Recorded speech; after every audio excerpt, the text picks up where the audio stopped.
Uno, due, tre. Uno, due, tre, quattro, cinque, sei.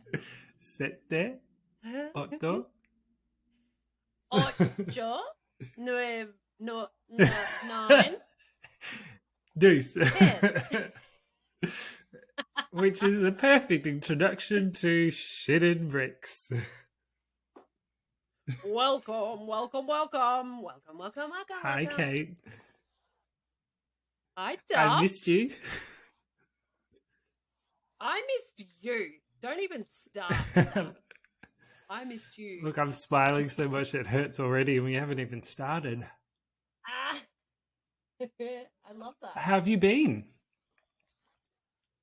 I've been well. I was at a school event last night and I got home at 10 past Oh, that's noon. late for a school night. I know. So, and I would say 9 in Italian, but I don't. We get the picture. Yeah. How are you going? How was your trip? I feel like I've away? been gone for months and months.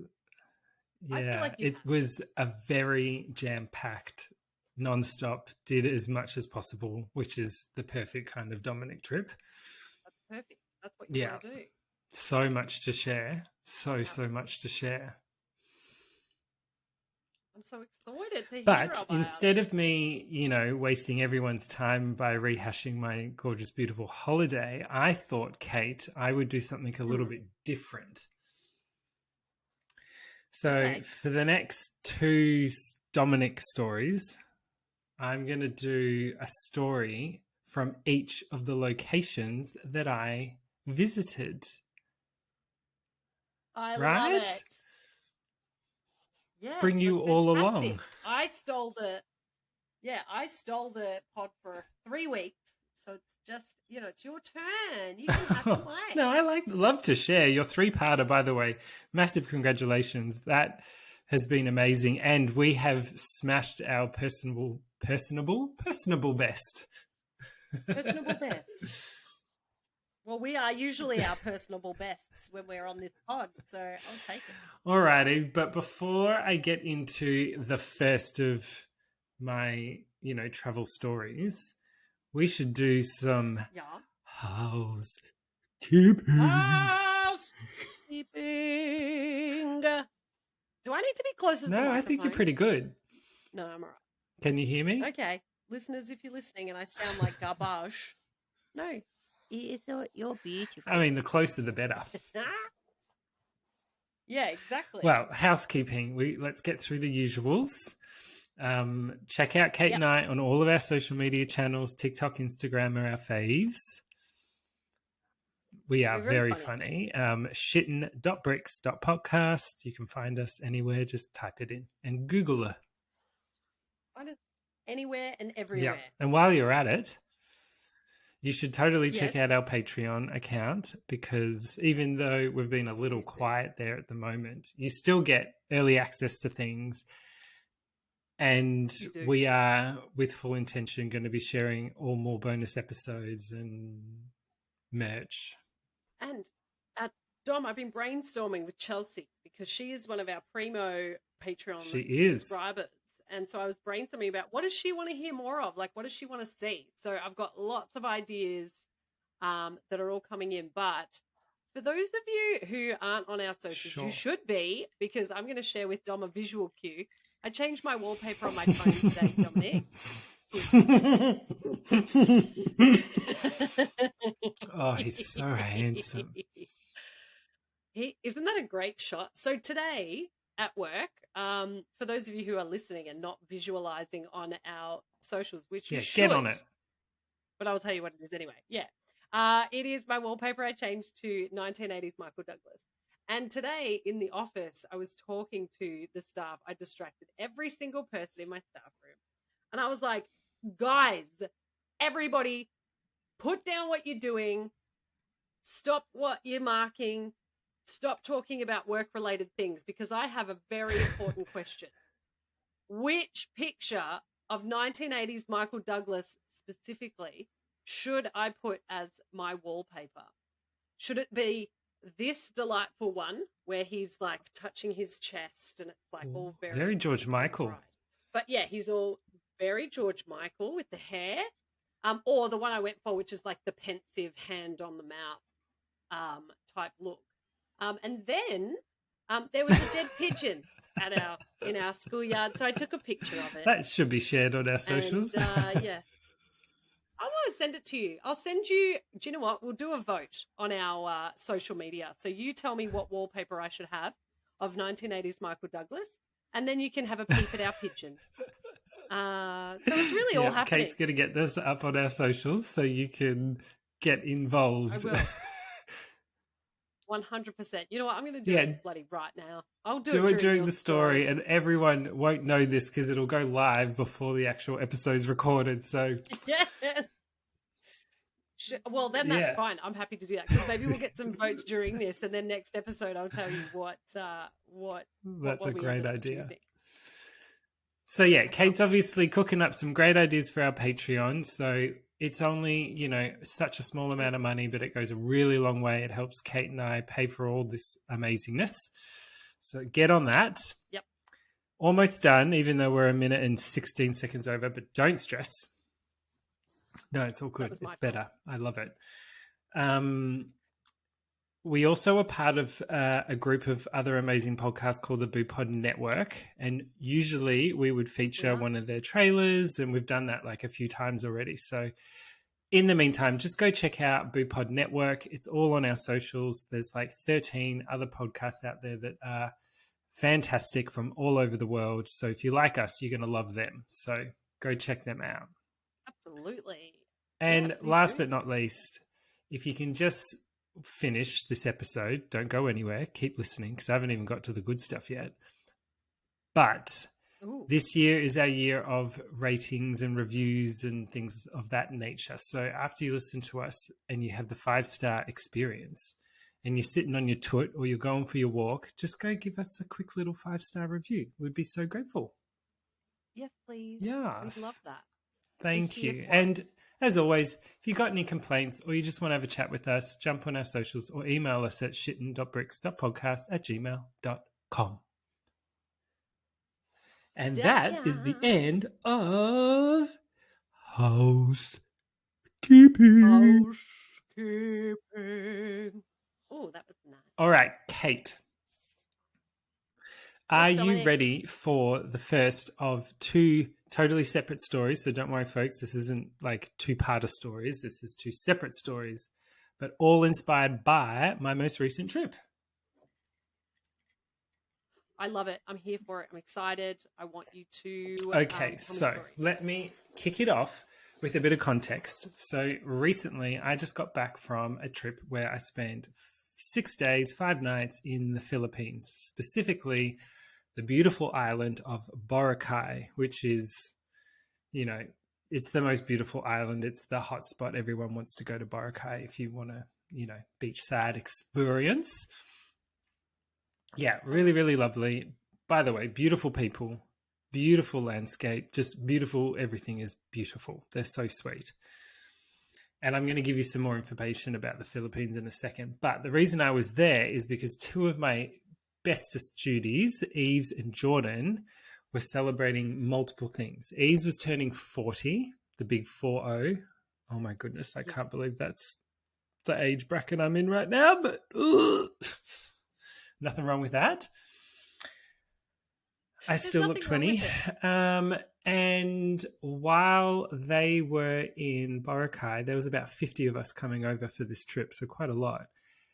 Eves was doing the sneaky and he proposed to his partner, Jordan, 2 nights beforehand. No, that's so cool. So that's so how cool. cute is that? And he'd been planning this for months and months and months. And as a recently engaged person, I did lend a little bit of a helping hand or some creative feedback on the ring design. But yeah. So congratulations to Eves and Jordan on your recent engagement. Congratulations, Eves and Jordan. And happy 40th, Eves. Well, so that was the reason I was in the Philippines. But you all know me well enough by now that I love to find local stories of the places I visit. And today's episode, which, by the way, you already know because you clicked on this thing, but it is called The Chop Chop Lady. Ooh! What do you think, Kate? Just first impressions. What do you think the story is about? She's really into karate. And she wants to practice her chopping outside of the studio, out of the dojo. She's walking out the dojo and she's ready for some chop. She's the original chopsticks creator. No. Cobra Kai vibes. No. Good and very innocent thinking, but it's a little more sinister than that. You. Oh no, you're pulling my tit. The left or the right tit? I do have I'm a real fan of my right one. She's beautiful. And I love my left too, but I think because I'm right-handed and often I'll lie on my right side. Yeah. Oh, actually, maybe I'm just trying to think how I just lie on the couch, one hand on goods, just to feel safe. You know how it is. Well, my left boob's bigger. You're just sitting there juggling your teeth like it's milking season. This is the content. Yeah, it's going to be on our socials. Just Kate and I doing this. 100%. Hi, Instagram. This should be on OnlyFans. Oh, Shit and Bricks OnlyFans. That would be lucrative, actually. Tell you what, if I wasn't a teacher. True. Yes. Whew, the amount of times that my friends and I have just been like, why are none of us doing an OnlyFans? And they're like, because all of us are educators. Yeah. And we're like, fair enough. I think we signed a piece of paper that said something about us not doing that. This is as close as I'll get. Well, now that we've felt ourselves up, which is perfectly natural and normal and encouraged. Healthy. Let me tell you, before I get to the Chop Chop Lady, in case folks that are listening don't know where the Philippines is or what the Philippines is or never heard of it, let me give you a quick little breakdown. Can I? And I'm glad you're doing this because if you said to me, and this is not uncommon for Kay Wilkinson, that's moi. I don't know anything about anywhere. And geography is a real, like, as soon as I go to a trivia night and they go, we're doing the geography round, I'm like, boo! Do 1980s Michael Douglas movies. I'll get 10 out of 10. And the bonus point. So geography is not my strong suit. Yes, and a bonus point. All right, well, hold on to your meat tray, Kate. I want to know. You got me. And let's hear some quick little facts about the beautiful, amazing country that is the Republic of the Philippines, which is one L and double P. That's how we spell it. Okay. So double P. So the Philippines or Philippines or Filipino with an F or Filipinas. It's officially called the Republic of Philippines. It's an archipelagic country in Southeast Asia. So Southeast Asia, I think in Indonesia, Malaysia. I mean, I didn't think that, but I love what you're saying. Now, I was like, is that near Switzerland? I think that's near Switzerland. Well, something that's really unique about the Philippines is its connection to Spain, which you probably wouldn't necessarily think of. I definitely don't. So the Spanish explorer Ruy Lopez de Villalobos, during his expedition in 1542, a long time ago, named the islands of Leyte and Samar the Filipinas, which was the name after Philip II of Spain, who was then the Prince of Asturias. So anyway, Spanish are exploring. They not discover, because there were obviously people there before them, but they conquered, colonized, whatever the hell you want to call it, discovered it in the Western world. So eventually the name Las Islas Filipinas would be used to cover the archipelago's Spanish possession. And I think that's the best way to describe it because it is possession. It's, yeah. Yeah. They took It is situated in the Western Pacific Ocean, biggest ocean, and consists of how many islands do you think, Kate? Give me a number, ballpark. two No.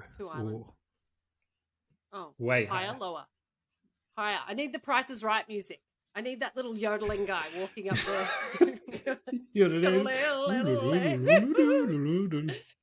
Oh no, don't go over the cliff. Oh no. 10. No. 10 cliffs. 10, no, not 10 cliffs, 10 You are islands. way off and we're going to be here forever. It is 7,641 islands. Oh, I didn't win the... The Proton. I didn't win the Toyota Proton. Yaris. Yeah, the Proton. The Nissan Proton. God, they were terrible. Oh, guys, the Price is Right here in Australia because it's huge in the States. I don't know about in Europe and Never had it. the UK and stuff, but in Australia, Larry Emder hosted the Price is Right. And to be perfectly honest, during COVID, Georgia and I watched like reruns So of good. it, and it was so addictive. It's mental. And you're going back to like the 90s. So you had to try to guess like how much is a tube of toothpaste in the 90s. And we'd look at that and go, the price of living, the cost is just a third. 90 cents for toothpaste. It is a great concept of a game. I digress. It is. It's a fantastic concept. So I was way off. So 7,641 islands that are broadly categorized under three main geographical divisions from north to south, which is Luzon, Visayas, and Mindanao. Mindanao. Oh, I'm going to fuck up lots in this. Yep. No, I like So, it. where is this located? If your geography is not your thing, try and picture a few of these places. It might help. So the Philippines is bounded by the South China Sea. So it means it's, to the west, the Philippine Sea to the east, and the Celebes Sea to the southwest.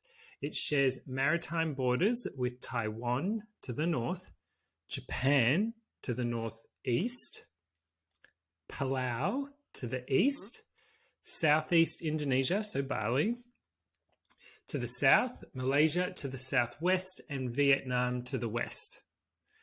And if none of any of those places make any sense to you, then China, which I'm pretty sure most people should know, it's to the northwest. Yeah. China. So it's smack dab kind of in the middle of that beautiful little pocket in Southeast Asia. Yeah. In between. Now, the Philippines covers an area of 300,000 kilometers squared, or 120 squared miles, 120,000 square miles. And as of 2021, it had a population of around 109 million people, making it the world's 13th most populous country. That's pretty big. Oh. Yes. 13th. That's pretty good. The Philippines has diverse ethnicities and cultures throughout its islands, and Manila is the country's capital, while the largest city is Quezon City. Both lie within the urban area of Metro Manila. Okay, so my quick 2 cents is there's a huge Spanish, American, and obviously native Philippine, Southeast Asian heritage and culture there. It's really quite interesting. Like their currency is the peso. So like fascinating, really cool. I had a wonderful time there. We went and saw drag shows. We went and ate an amazing beachside buffet seafood dinner with Eves's mum for her birthday called a boodle fight. I know. What? And it's called a boodle. A boodle? B-O-B-O-O-D-L-E. Like poodle, but boodle. Yeah. But with a B. And the reason they call it a boodle fight is because the army, or, you know, I won't call Marines, but the army or whatever, whenever they would just put all this food all on big tables and everyone would just come up and grab whatever the hell they wanted and just use their hands and just chow down. And it was a bit of a fight. So they called it a boodle fight. Really cool. That. Really interesting. And on Boracay, you can like Go sailing, paragliding, surfing. Oh, you can do everything and anything. It's really quite cool. Amazing beaches. Mm-hmm. But let's get to the bulk of this story, folks, because we all want to know what the Chop Chop Lady is all about. Yes. So the year was 1993. One of the crimes that captured the attention of the entire nation was the gruesome murder of the Chop Chop Lady. Now, the name, of course, came from the fact that the victim's body was dismembered before it was thrown away. As expected, the entertainment industry did not miss this opportunity to milk a much talked about crime. Movies were produced about the case, one starring no less than Chris Aquino and another one with Lorna Tolentino in the titular role. I love the word titular. I use it at school all the time. Now, the catch is, so this is 1993, but what's more disturbing is that this isn't the first time a Chop Chop case has happened, and it wouldn't be the last either. Escándalo. I'm sticking with our Spanish. Thank you, Kate, for keeping it real. You are so Now, the original Chop Chop Lady, Lucilla Lalou, in 1967. That's the first reported Chop Chop case. And if you are related or anywhere near the Philippines or grew up in the Philippines, everyone knows the story of the Chop Chop Lady. It's like legend. Okay. And Eves, is she the victim or the victim? The crim. Okay. And Eves, who is from the Philippines, I spoke to him earlier today, and he was telling me he still has like nightmares about it. It scarred him as a kid. So let's hear about the original Chop Chop Lady, Lucilla Lalou. Now, sometime in the late 50s and early 60s, Lucilla Tolentino Lalou left her hometown of Candaba, Pampanga, to try her luck in Manila. So, moving to the big smoke. She initially worked as a waitress at a small bar, and apparently she was really good with money. Mm-hmm. Her hard-earned money, which she saved quite wisely, was enough to start several ventures, including Lucy's House of Beauty, a salon on the Mahalik Street, and Pagoda, which is a restaurant and cocktail lounge / nightclub located along Rizal Avenue in Santa Cruz, Manila. Now, during this time, Lucilla was also met Aniano de Vera, a police officer who was married, but who nevertheless fell in love with our beautiful beau.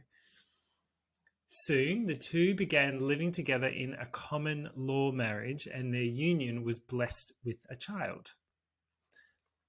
By the way, Philippines is heavily, heavily Catholic, which again is quite unusual for Southeast Asia. You know, lots of Hindu, Buddhist, different religions, but Catholic, heavily Catholic. Soon, the two began living together. Yeah, I told you that, and they had a child. Like any career woman, Lucilla was adeptly juggling her businesses and family life at the age of 20 years old. Then one summer in 1967, Lucilla just vanished. None of the old newspaper clippings mentioned whether Lucilla's family members or friends reported her missing. Maybe it was because they thought she was just spending time with someone else. It seemed to be an open secret that Lucilla kept other lovers. Oh, naughty, naughty. Well, join the club, Lucilla.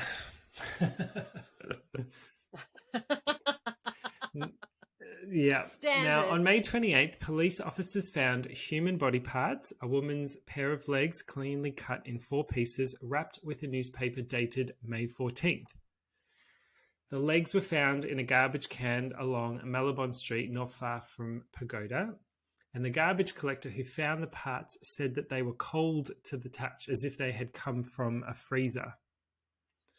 He also noted that the toes were very well pedicured, like they belonged to someone well-to-do. Okay. Because, fresh shellacking, Someone's got the monies. Well, yes, unless you're me, in which case I will not ever get my toes Touched. off. I don't like it. Don't touch me. Put the nail file away. Don't touch Now, me. at first, police officers and the media thought that they may match the badly decomposed severed hand that had been found just a few days earlier in front of a barber shop along Recto Avenue. However, this theory was discarded after checking the decomposition rates on both body parts. Almost a day later, a torso with arms was found alongside EDSA near Guadalupe Bridge. These parts were also wrapped in newspaper, this time dated May 23rd, so 9 days after the 14th. The body was identified to be Lucilla's, whose fingerprints were on file when she applied for a police clearance back when she had just arrived in Manila. Homicide investigators noted that whoever killed Lucilla was someone skilled with the knife or had some sort of medical knowledge since the parts were expertly cut. In initial reports, they also mentioned that since the body parts were frozen and scattered in different parts of the city, they were looking for someone with access to a huge freezer and an automobile. Seems pretty logical. Now, several suspects were rounded up, most of them Lucilla's lovers. I can't not say it that way. Lucilla's lovers. Oh, yeah. First was Florente Relos, a 19-year-old waiter. Oh, geez, she's swinging low. Stop it. Now, he was a waiter at the pagoda whom Lucilla had supported.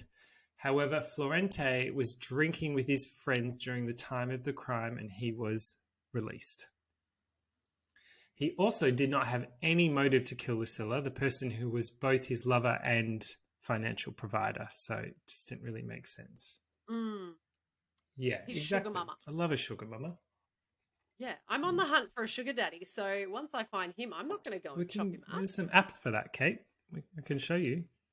There is too. Let's do that. Now, she even rented out a love nest in Cubao where he could stay. So, he had a good deal. However, the cashier at Pagoda also said that Lucilla had already broken up with Florente, which is interesting. During the night of the murder, she also told Florente and his friends that Lucilla may be at the beauty parlor if they wanted to see her. Some witnesses even said they saw her being dragged by Florente and his friends into a taxi in front of the parlor, but these accounts were never verified. So just keep that in the back of your mind. It's in my skunk. Suspect number 2 was Aniano. Now, Lucilla's common-law husband for 7 years. So a rigid husband being cheated on. Okay. Many already knew that they were having problems. Their 6-year-old child had been staying with Lucilla's mother in Caloocan. And Ayano was also prone to fits of anger and jealousy, having fired off his service gun 3 times in Lucilla's pagoda and beauty parlor the month before she disappeared. Yeah. Oh. Yes. He was cross. Did he find out about her boyfriend? Who knows? Clearly he suspected something. Maybe. But he had a temper. Yeah. Now, the night of her disappearance, Aniano claimed to have had dinner with her in the beauty parlor at about 6:30 p.m. He left immediately after, according to him, and some witnesses, including some of Lucilla's relatives, said that around the time Aniano left, they even saw her in the salon sleeping.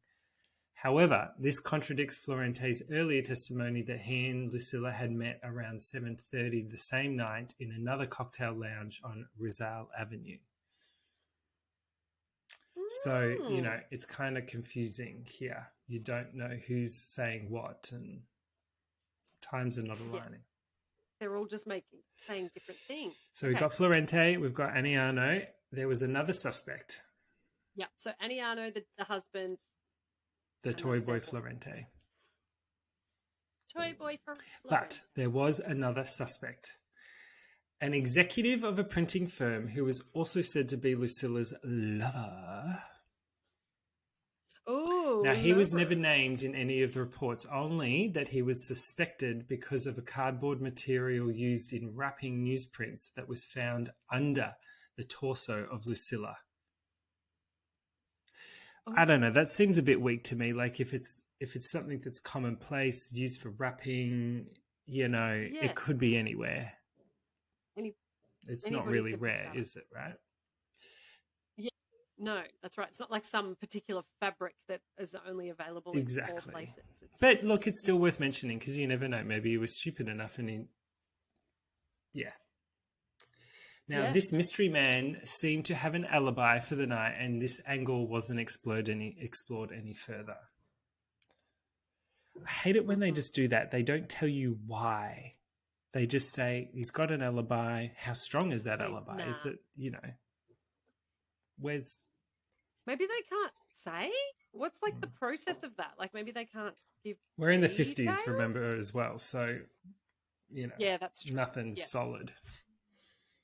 Now, the last suspect was someone who came forward due to his guilty conscience, a 28-year-old dentistry student, Jose Luis Santiano. It was June 15th, 1967, so 10 years, when news broke out that a handsome young man, son of a retired PC colonel, married and father of 5, confessed in his own handwritten statement that he experienced a mental blackout but remembers strangling Lucilla to her death. Oh, no. It's also... That seems it's a like good lead, but it's also a bit sketchy, right? Like, I'm remembering a blackout, but I'm also remembering strangling her. I don't know. Yeah. But I don't remember chopping her up into pieces and wrapping her in newspaper and popping her in a fridge. Put her on ice. How long does a blackout last where you can be totally mobile and wandering around, killing people, chopping them up? Now, Jose Luis was also one of Lucilla's lovers and was one of the boarders of the spare rooms in her parlour. So he had a connection. Like, it's not like this is a total stranger. Right. Yeah. She was just a random person. Yeah. And he just goes, oh, I swear 10 years ago, 11 years ago, I've just got a flashback, memory. Now, in his initial testimony, again, 10 years after the fact, in his initial testimony, he said that Lucilla had tried to seduce him and when he refused, she threatened to create a scandal. Very general. Oh. Escándalo. Hello. This was when Jose Luis lost his mind and killed her. In his testimony, he even mentioned disposing of the head in Diliman, Quezon City, and carrying parts of the body in paper bags and boxes while commuting in taxis and jeepneys. Why would you catch a taxi just with a box of body parts on your lap? Now, police later found traces of dried blood underneath Jose Luis's bed where he had said he kept the body before disposing of it. It was never mentioned in old news reports if the head was ever found. So there is some physical evidence at his place under the bed. Yes. Yeah. Now, 3 days later, Jose Luis was singing a different tune. He retracted his earlier statement, saying he wasn't the murderer, but just an unwilling witness to the murder, which was in fact committed by 3 men. Yeah. Oh, here we just go. 3 others. I did have a blackout. I strangled someone. Oh, I forgot. There was actually 3 other people there that probably did it, not me. That's rich, right? Now, while the murder did happen in the mezzanine of the parlor where Jose Luis's room was, he said that 2 men killed Lucilla while another man held him hostage while pointing a gun at him. So now there's this like elaborate story where he's also a victim. It's this whole story that he's built. Right? Yeah. A 4th man appeared the following morning and planted evidence, the blood in his room. And over the next few days, he allegedly also received notes reminding him to keep silent. Right. So there was a whole basketball team that really did this. One of them went and planted the blood. 3 of them did the actual murder, put a gun against his head. Okay. Now, look, I don't want to discredit. If people see a very distressing and traumatic event firsthand, the brain is capable of creating all sorts of things to cope. All sorts of stories to try to protect. Totally. Yeah, that's right. But it's almost in the opposite way here. Like normally it's someone comes out and comes up with an elaborate story, but underneath it's actually just simply you did it. Whereas he came out and like said he did it, and now he's coming up with the elaborate story. So you know. Mm-hmm. Now, the police insisted that Jose Luis did it, especially since they found a hammer with bloodstains in the mezzanine, as well as the knife and razors in his initial testimony that matched it. They claimed that he was merely following his lawyer's suggestion of retracting his statement, which is obviously that's what a lawyer's going to say. And when Jose Luis was being held by the FBI, they also received bomb threats to let the murder suspect go, which is wild. He was released later on, and some even say that Jose Luis is still alive and living abroad today. Ooh. Now, without any new leads, the investigators reached a dead end. The public, on the other hand, continued to speculate on the mystery. In 2003, a former Los Angeles police detective named Stephen Hodel published a book called Black Dahlia Avenger, The True Story. And if anyone knows Black Dahlia, you know what we're talking about. It is... Can I just say real quick, so did Jose come in and say, I blacked out but strangled her, and then was like, no, but actually there was like 3 other guys, and then also a 4th guy who planted the blood. And then his lawyer, and then he realized, oh, maybe I've actually got myself into a bit of trouble here. So got a lawyer. The lawyer said, retract that statement. And then they were just like, okay, no worries. Thanks, Jose. Bye. Got away with it. And he just left. And now he's living abroad. Again, 57, it was now in the 60s, but it's 10 years after the fact. Wow. But it's a really good question. Black Dahlia. Yeah, I was just like, that's crazy. That's like their only solid lead that they really had in someone confessing to something they've seen, or it's so bizarre to me that it was just like, okay, never mind, thanks, bye. I think it's just a lack of evidence, really, Kate. It's like, matching things. Yeah. It's difficult, and they just never went through with it. Yeah, particularly in the late 50s, 60s. But we all have heard of, well, if you're a true crime person, you've heard of Steve Hodel and the book Black Dahlia Avenger, The True Story, which is about a similar case that took place in the US in 1947. Now, in the book, Hodel details his 15-year investigation after his father's death into the Black Dahlia murderer, whom he suspected to be his father, Dr. George Hill Hodel. During his investigation, Steve Hodel found out that his father had been in Manila in the 60s, leading the younger Hodel to believe that George was also behind Lucilla's murder. Well, of course you would. That's too much of a coincidence. It is a little bit. But before we go there were some inaccuracies in his book. However, that Lucilla's torso was found along Zodiac Street in Makati, when news reports stated it was found along EDSA near Guadalupe. So, Steve took some liberties here to try and make some connections here. Try and connect the dots. Yeah. He was trying to put a square peg in some followers of the mystery accept this explanation of Lucilla's murder, but but the case officially remains open. So it is unsolved of the original Chop Chop lady. Ooh. Tell us who you think it is, folks. It's not. You don't. I don't know. It's not the boyfriend. It's not the. It's not Michael Douglas either. No, he wouldn't dare. He's too busy with Catherine Zeta-Jones. He's on his phone making a deal. He was. Now, fast forward or rewind, whichever direction you want to go, folks. Whatever makes sense for you. Ooh. Are we back going to 1993. So, rewind. The sensational case of Elsa Castillo is based in 1993. So, some folks, this is probably the most famous Chop Chop lady, but people forget that there was a Chop Chop lady before Elsa. So, right. So we were just doing the OG Chop Chop, and now we're on to 1993. So many major motion picture studios planned to create a movie about Lucilla's case, but none of them materialized. The suspects, who were let go and the family left behind by the victim, probably decided that they were better off not being reminded of their connection to a gruesome murder. Preach, amen. And I know it may sound hypocritical because we're talking about it right now, but yes, there's a tasteful way of memorializing people.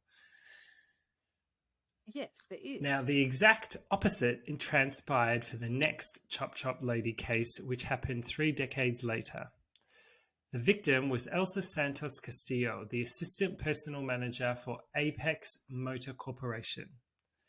That's where she met Stephen Mark Weisenhunt, an American from San Francisco. Stephen was on Elsa's team, and while both were married to other people, being in close quarters apparently got in the way of their better judgment. Of course, people in the office noticed, and in an attempt to squash the rumors, Elsa resigned from Apex in April 1993, and despite this, the affair continued for several more months. On September 23rd the same year, Weisenhunt asked his driver, Demetrio Ravello, to pick up Elsa, who was then staying at her parents' house in Manila. Demetrio was instructed to bring Elsa to Stephen's condominium in Green Hills. He did just that, and the day went on as usual. In the afternoon, Elsa even asked Demetrio to deliver a paper bag to her old office. Stephen asked Demetrio to stay so he could drive Elsa back home by 10 p.m. According to Demetrio's sworn testimony, he waited in the building until 10 p.m. but received no word from either Stephen or Elsa. Demetrio decided to go home. He reported the next day to Stephen's unit, where he found Lucy, the house helper, looking for a knife. Demetrio claimed he overheard Stephen telling Lucy that he had the knife with him and that he even brought it out of his room. Demetrio was later sent out to buy cigarettes for Stephen, and at 5 p.m. he was allowed to go home. The next day, after running some errands in Stephen's office, including picking up plastic garbage bags, he returned to the condominium where he was instructed to drive Lucy home and prepare for an overnight trip to Bagak, Bataan, where Stephen's family owned a vacation home. When Demetrio returned, prepared to leave for the trip, Stephen asked a very strange question as a test of loyalty. How long was he willing to work for Stephen? When Demetrio replied he was willing to work for Stephen forever, his employer broke down and confessed that Elsa was dead. Stephen said... Demetrio's not sensing any red flags before this point. I mean, each on their own. Just like, oh, he's an eccentric guy. It's like, yeah, I suppose. Yeah. Obviously putting 2 and 2. And again, if it's not like something that you've seen before, if it's not something you've seen before, then you might not be sus first time around. And I mean, developing country, you get a job, probably being a personal driver's job was very well paid. You know, we're talking good. Luca Ritti. You know, for them, for Demetrio, you probably, you're not going to say or do anything to jeopardize that. Demetrio's whole family was probably relying on it. Anyway, Stephen said that Elsa died of Bangun Got, to which Demetrio suggested that she be autopsied right away so that he couldn't be blamed for her death. I believe it's a tea or it's something poisonous. However, Stephen had already chopped up her corpse, so this was out of the question. Oh, yeah, no doubt. I've actually changed my mind. Can you do an autopsy? Just pop her bits back together. I panicked. I've accidentally chopped her up. Do you know what it takes to chop someone up? Yeah, I just accidentally. I actually don't, personally. But I could imagine, like one time I had a carrot that was quite big and I tried to cut through the carrot. Or maybe if you've ever tried to cut through a whole pineapple. That's tricky. Yeah, like pumpkin. That? Like, pumpkin. Oh, pumpkin. and you always do chumpkin pumpkin. When you're trying to chumpkin pumpkin and you push down on the knife, and then it's like there's times where I push on the sort of other end that doesn't have the handle, and you just like, I'm going to lose Yes, a exactly. limb. And then you snap through it, and you're like, this knife, when it hits this chopping board, could go anywhere. This is going to ricochet straight back into my forehead. I imagine maybe Exactly like like that. like vegetables. And total Yeah. sidebar here, while we were in the Philippines, this is a very separate story. I tried to recreate Tanya from White Lotus and pitch an idea that I was Tanya's youngest, young daughter or like unknown daughter, and I was the main character for season 3 of White Lotus. So I wore caftans every day and big glasses. And Yes. Eves, being the creative genius that he is, you can go read this. He created an 8-part Instagram series of photos and story trailing this trip in the Philippines and made up a whole murder mystery as me as Bonnie, my drag alter ego, as the main one of the main characters. And it was fully like, it's a full White Lotus season. It's amazing. You should go look at it. Yeah. He did such a good job, and he took photos every day to piece together this really elaborate White Lotus-esque story, and it all ends with a murder and a chopping, chop. A so Martha. If you want to go read it. Okay, can you share that? Yeah, we've got to. Yeah, we go find it on my drag account, and you'll see it. Anyway, got to get back to the story. Okay. So, out of fear, Demetrio continued obeying Stephen's commands. They drove around Tagaytay and Batangas, where they headed towards Santa Rosa Laguna, and when they were near Puting, Cahoy, and Silangan, Stephen ordered Demetrio to dump the bags. They then drove towards Bataan. On the way there, they would stop at highways to discard pieces of evidence such as Elsa's garments and other belongings. And it was around midnight when they reached the house. Demetrio claims that he wasn't able to sleep for fear that Stephen would also murder him. Yeah, I'd have that fear. The following morning, the two drove back to Manila, and when Demetrio got home, he immediately told his family what happened. His wife convinced him to talk to the fiscal judge in their town, who later accompanied them to the Department of Justice. They were referred to the National Bureau of Investigation, where he was initially met with doubt until a team of NBI agents headed to the place where Demetrio said he disposed of the body. There, they discovered that a group of tricycle drivers had already discovered the body, and a crowd was beginning to gather as the agents arrived on the scene. Now, the rest of Demetrio's story checked out. Elsa's belongings were also found along the highway where they said they were discarded. Stephen tried to defend himself in court, obviously, saying that the bloodstains in his bedroom were actually period stains from his sister-in-law. And Elsa, she died from the Bangungot. Period stains. It's like, 3-4 tablespoons. It's not like 5 liters that we're just discarding.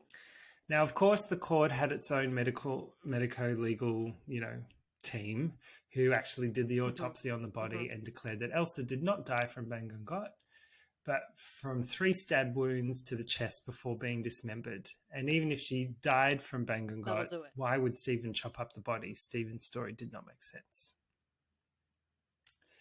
At some point, Stephen also came forward with threatening letters allegedly coming from Fred, Elsa's estranged husband. The judge noted, however, that the letters were directed at Stephen and not at Elsa.